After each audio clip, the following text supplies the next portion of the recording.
खुलुमबाय गिबियावनो नोंथांमोनखौ बयखौबो चेनेलाव बरायना लाग्रोनाय जाबाय। नोंथांमोननि थाखाय दिनै मोनसे गोनांथार भिडिअ लाबोनाय जादों। आसा खालामदों नोंथांमोना बे भिडिअखौ बयबो जोबजासिम नायलांगोन होननानै आरो नोंथांमोननिसिम बे भिडिअनि गेजेरजों अरुणोदय स्किमनि 9000 फैसा सोनाय दा बेनिफ्राय नैबे दंफां गायनायनि 10,000 फैसानि बागै माखासे आपडेट खोन्थाहरनो सानदों। जेनेबा नोंथांमोना आंनिसिम गोबांनो कुइसन सोंहरदों जेरै नैबे अरुणोदयनि 9000 फैसाखौ जोंलाय बेबादिबा मोननाय नङा होननानै माखासे बुंहरदों नैबे डिबिटि सिस्टेमनि थाखाय। दा बेनिफ्राय नैबे दंफां गायनायनि जायफोर नोंथांमोना 10,000 फैसा मोननो हाबाय दा नोंथांमोनाथ' 25,000 फैसा मोनगोन नालाय फैगोन बोसोराव। दा बिनि बागैबो आं नोंथांमोननिसिम माखासे आपडेट खोन्थाहरनो सानदों। बयबो नोंथांमोना भिडिअखौ जोबजासिम नायलांबानो जाबाय। दा बेनिफ्राय आंनो नोंथांमोननिसिम मोनसे खावलायनाय थाग्रोबाय गिबियावनो गासिबो नोंथांमोना चेनेलखौ साबस्क्राइब खालामना लाग्रोलायनानै जाहाथे नोंथांमोना बेबादिनो स्किमफोरनि आपडेटखौ नैबे चेनेलनि गेजेरजों मोननो हायो। आं गिबियावनोथ' नोंथांमोननिसिम नैबे अरुणोदय स्किमनि नैबे 9000 फैसा सोनाय जायखौ नोंथांमोना मार्चनि 10 तारिखआव मोननो थांगासिनो दङ। चिफ मिनिस्टार बिथाङा नोंथांमोननिसिम खोथा होनाय बायदिबा नाथायबा बेखौबो नोंथांमोना माखासे बुंहरलायगोन जेनेबा थगायलायगोनसो खोमा होननानै। दा बेथ' आंनि बाथ्रा नंला जेनेबा थगायैया नैबे हिमन्त बिश्व शर्मा बिथांनि सायावसो सोनारबाय। अब्लाबो दायो नोंथांमोननिसिम खोथा होदों जेराव जेनेबा मार्चनि 10 तारिखआव 9000 फैसाखौ सोना हरसिगोन अरुणोदय स्किमनि जायफोर नोंथांमोना फैसा मोनगिरि होननानै नोंथांमोननिसिम रादायखौ होदों जेला। दा बेनिखायनो जोंबो बेखौ फोथायनो नांसिगोन। चिफ मिनिस्टार बिथाङानो बुंबाय जेला थगायोबाथ' चिफ मिनिस्टारानो थगायबाय होननानै बेखौ बुंनो नांगोन जुदि मार्चनि 10 तारिखआव सोआबा। दा जिखियानो जाया मानो नोंथांमोना दिनैसिमाव बेखौ आसाखौ लानो हागोन मार्चनि 10 तारिखआव नोंथांमोना अरुणोदय स्किमनि जोहै 9000 फैसाखौ मोननो हागोन होननानै। दा बिनिफ्राय नोंथांमोना दायो बेखौसो माने गोबांनो मिथिना मोननो लुबैदों मा डिबिटि सिस्टेमनि जोहै फैसाखौ सोगोन होननानै। नोंथांमोननिसिम आं बेखौ दाख्लैनो मोजाङै खोन्थाहरबायमोन। अब्लाबो नोंथांमोना दायो बेखौ मिथिना लादोनै नैबे डाइरेक्ट बेनिफिट ट्रेन्सफार बे डिबिटिनि जाहैबाय जोंहा फुल फर्मा। दा बिनि जोहै नोंथांमोननिसिम फैसाखौ सोना हरगोन माने नोंथांमोननि बेंक एकाउन्टआव सिदायै फैसाखौ सोना हरगोन। आधारजों लिंक थानाय बेंक एकाउन्टआव डाइरेक्ट फैसाखौ नोंनियाव सोना हरगोन। दा बेखौ नोंथांमोना बुजिना लाबानो जाबाय आरो बिनिफ्राय बेहाय जेबो गुलाय गुजाय खोथा गैला। दा जिखियानो जाया मानो जायफोर नोंथांमोना नैबे अरुणोदय 1.0 जा अरुणोदय 2.0 जा अरुणोदय 3.0 जा आरो बिनिफ्राय जायफोर नोंथांमोना दाख्लै बावैसो गोदानै एप्लाइ खालामनाय दा नोंथांमोनाबो गासिबो डिबिटि सिस्टेमनि जोहैनो नोंथांमोना नैबे 9000 फैसाखौ मोननो थांगासिनो दङ मार्चनि 10 तारिखआव। बेखौल' सानना लादो आजिखालिथ' नोंथांमोननि बेंक एकाउन्टआ आधारजोंथ' निस्सय लिंक थाखाथारबाय जानांगौ मोनसे नङा मोनसे एकाउन्टआ। मानो होनोबा आधारजों माथ्र मोनसेल' बेंक एकाउन्टआ लिंक जायो।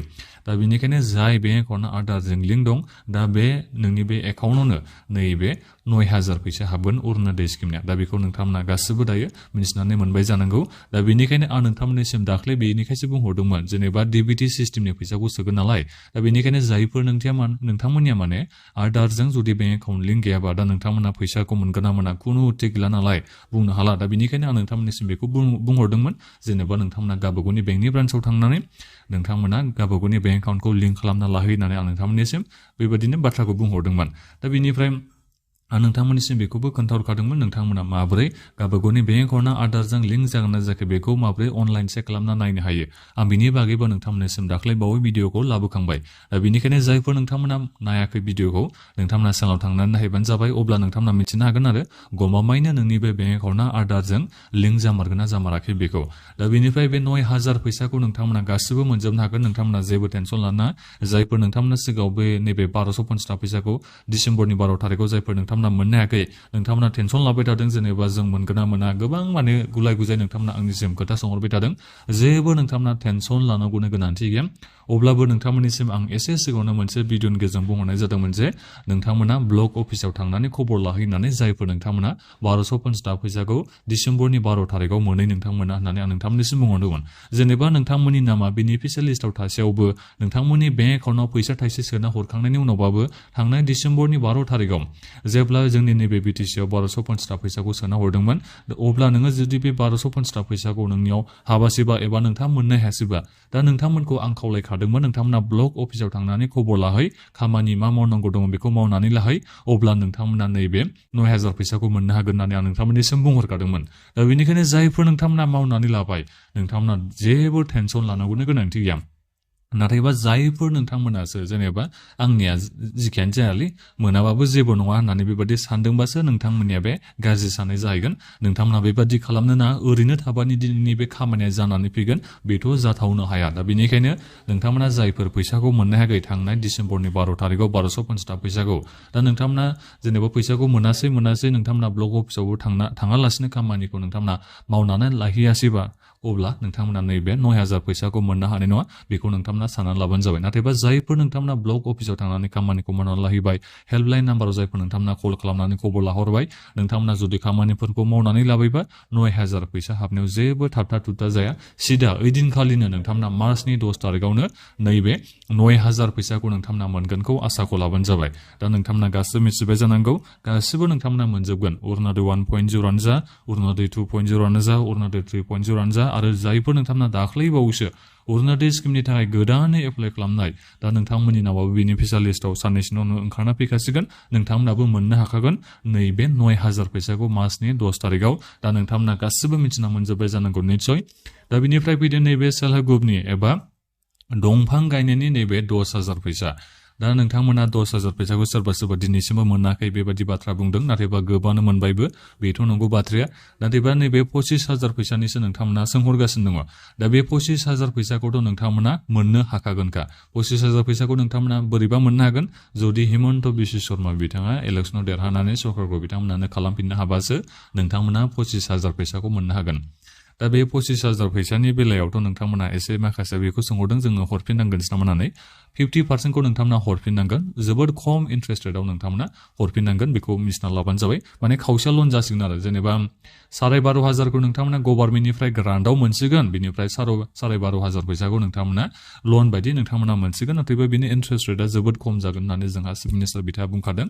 दा बेनिखायनो नोंथांमोना बेखौ साननो नाङा 25000 फैसाखौ नोंथांमोना फ्रियावनो मोनजोबनो हागोन, बेखौ नोंथांमोना साननो नाङा। नाथायबा मोनसे बाथ्राखौ आं नोंथांमोननिसिम बुंहरनो सानदों बेखिनियावनो, नैबे 25000 फैसाखौ जोङो होनो बेबादिबो बुंनो हागौ, होगोन। जेनेबा जोङो इलेक्सनाव जुदि देरहानानै सरकारखौ दाफिननो हायोबा जोङो बे 25000निफ्राय जेबो लन बेबादि लाला, जों ग्रान्टै नोंथांमोननो इलेक्सना जोबनायनि उनाव होगोन होननानैबो नोंथांमोननिसिम रादायबो होनो हागौ आरो। जेबो कुनु खोथा गैया। दा जेबो बुंनो हाया आरो, माने दायो बुंथ'नो हाया। अब्लाबो सिगाङाव बिथांमोना जेरैबायदि स्किमनि रुल्स बानायदोंमोन, थिग बेबादिबा बिथांमोना बुंदोंमोन 12500खौ नोंथांमोना सरकारा ग्रान्ट होगोन, बिनिफ्राय 12500 फैसाखौ बिथांमोना लन बादि बिथांमोना फैसाखौ होगोन, जाय फैसाखौ नोंथांमोना रिटार्न खालामफिननांगौ। 12500खौ 12500 फैसाखौ नोंथांमोना फ्रियावनो मोननो हागोन। जोंहा बेबादि बाथ्रा बुंदोंमोन। नाथायबा इलेक्सननि उनाव बेयो सोलायनोबो हागौ, नोंथांमोना डाइरेक्ट सिदायनो नैबे 25000 फैसाखौ सासेयाव होनोबो हागौ। जुदि नोंथांमोना 10000 फैसाखौ लानानै जुदि नोंथांमोना मोनसे नङा मोनसे खामानिखौ मावदों होननानै नोंथांमोना देखायनो हायोबा नोंथांमोना 25000 फैसाखौ ओरैनो फ्रियाव मोननोबो हागौ, ग्रान्टआव नोंथांमोना मोननोबो हागौ आरो। दा बेखौ नोंथांमोना निस्सय मिथिना मोनबाय जानांगौ। दा बिनिफ्राय बे 25000नि उनावसो नोंथांमोननिसिम माने एसे समाथ' लागोन, फैगोन बोसोराव होनदों बिथांमोना। अब्लाबो जेनेबा साननानै लाबाय फैगोन बोसोराव नोंथांमोना 25000 मोनोबा बै खेबसे बोसोराव नोंथांमोना 50000 फैसाखौ मोननो हागोन। दा बे 25000 फैसाखौ लानानै नोंथांमोना जा नोङो खामानि मावदों, दा बेखौ नोंथाङा एसे नेक्स्ट स्टेप लेभेलाव एसे गोजौसिनाव नोंथाङा मावनानै देखायनांगोन। अब्लासो नोंथांमोना नैबे 50000 फैसाखौ मोननो हागोन। जाय 50000 फैसायाबो ओरैबायदि, जेनेबा 25000 फैसाखौ नोंथाङा सरकारनिफ्राय ग्रान्टआव मोनगोन, नोंथांमोना बे 25000 फैसाखौ सरकारनो हरफिननो नाङा।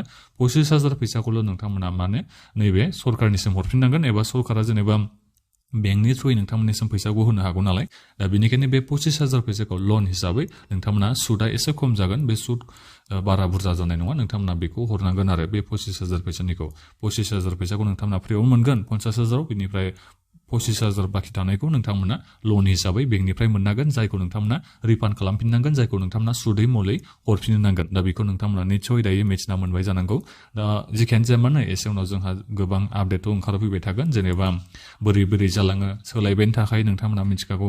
बाथ्रा बुंनाया जोंहा दिन बा दिन सोलायबायानो थायो पलिटिशियानफोरनिया। दा बेखौ नोंथांमोना गासिबो मिथिखागौ। दा बेनिखायनो एसे उनाव रुलफ्रा सोलायलांनोबो हागौ, आरो बिनि उनाव जोंहा गोदान एप्लाइबो जाफिनलाबायनो हागौ। दा बिनि खुनु थिग गैया आरो। दा जिखियानो जाया मानो आं नोंथांमोननिसिम नोंथांमोननिसिम बे भिडिअनि गेजेरजों बेखिनि आपडेटखौनो खोन्थाहरनाय जाबाय नोंथांमोना नैबे अरुणाचल स्किमनि 9000 फैसाखौ मार्चनि 10 तारिखआव मोननो हाखासिगोन गासिबो नोंथांमोना मोनजोबगोन जेबो प्रब्लेम गैया दा बिनिफ्राय सेल्फ हेल्प ग्रुपनि नैबे 10,000 जायफोर नोंथांमोना फैसा मोनबाय दायो खामानिखौ नोंथांमोना एसे मावनानै देखायबानो नोंथांमोना 25,000 फैसाखौ फैगोन बोसोराव मोननो थांगासिनो दं दा बेखौ निस्सय नोंथांमोना मिथिना मोनजोबबाय जानांगौ दा बेखिनियावनो नोंथांमोना दानिया माबाफोर सोंनांगौ दङबा भिडिअखौ मक्सआव नोंथांमोना कमेन्ट खालामबानो जाबाय आरो बे भिडिअखौ नोंथांमोना गासिबो दानिया शेयार खालामदो जाहाथे गासिबो मानसिफ्रानो मिथिनो हायो मानो होनोबा दाबो गोबां मानसियानो कनफिउजनाव दं आरो जेनेबा मिथिया आरो बे गाव जेनेबा मोनगोन ना मोना बेबादि माने संख्यायाव दं आरो आङो 9000खौ मोननोबो हागौ मोनाबो जानो हागौ बेबादि संख्यायाव दङ गोबाङानो अरुणाचल स्किमनिखौ दा बेनिखायनो गासिबो मानसिफ्रा मोननो हायो जेनेबा मिथिनो हायो सोर 9000 फैसाखौ मोननो थांगासिनो नङा दा बिनि थाखाय बे भिडिअखौ नोंथांमोना गासिबोनोबो शेयार खालामना हो जाहाथे गासिबो मानसिफ्रानो माने एसे कनफिडेन्सआव फैयो आंबो 9000 फैसाखौ मोननो हागोन होननानै दा बे भिडिअआ बेखिनियानोमोन नोंथांमोना माबाफोर सोंनांगौ दङबा कमेन्ट खालामनो थाखाय आं बे भिडिअखौ मुक्सआव खावलायखाबाय दा बिनिफ्राय चेनेलखौबो साबस्क्राइब खालामना लादो जाहाथे नोंथांमोना बेबादिनो स्किमफोरनि आपडेटखौ नैबे चेनेलनि गेजेरजों मोनबाय थानो हायो दा बेखिनियानोमोन गोजोन्थों